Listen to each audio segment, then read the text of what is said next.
When we started doing this, I thought, I don't know what's going to happen with this, but it feels something about it feels right. Yeah. And I trust that. Yes. I trust that.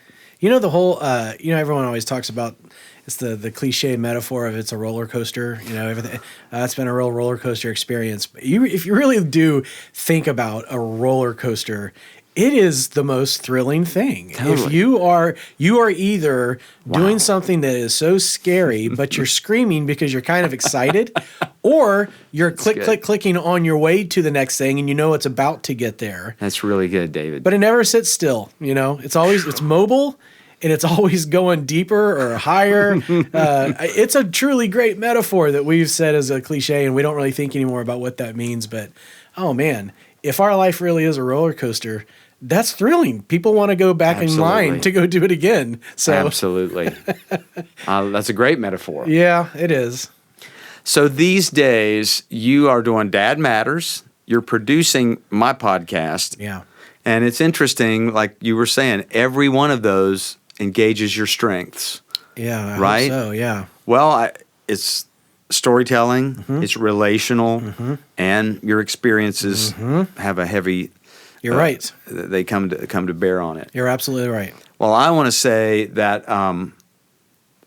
right before I started this thing, actually, I'd done a few episodes, I think, and of this podcast. Yeah. I had done a few episodes. Correct. Shot the video because you encouraged me when we first met. You said, Lionel, if you're going to do a podcast, I want to encourage you camera. to roll camera and do video. And I got to be honest with you. I don't know if I've ever told you this.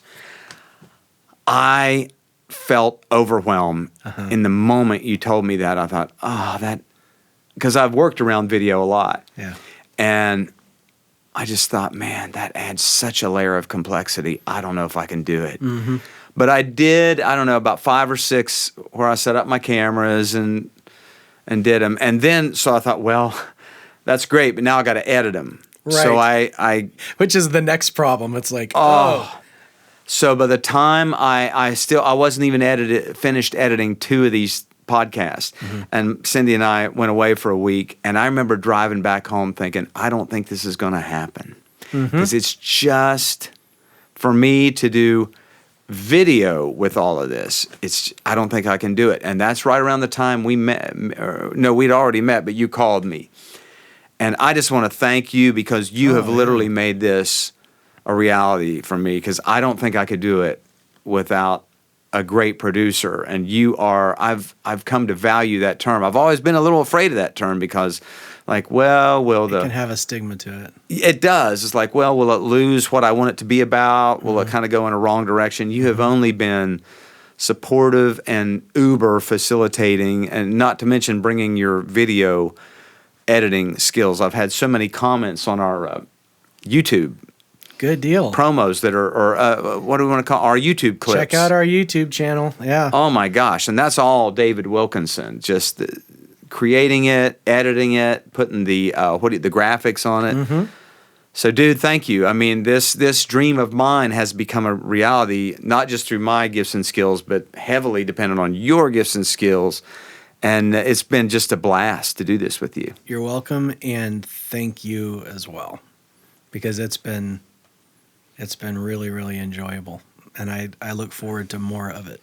It's fun. I've always felt kind of I've had a kind of a pioneering spirit about me, and I've always been involved in things that seem to be on the front end of a trend, whether it was cable TV or whatever. And again, podcasts have been around for a while now, over a decade.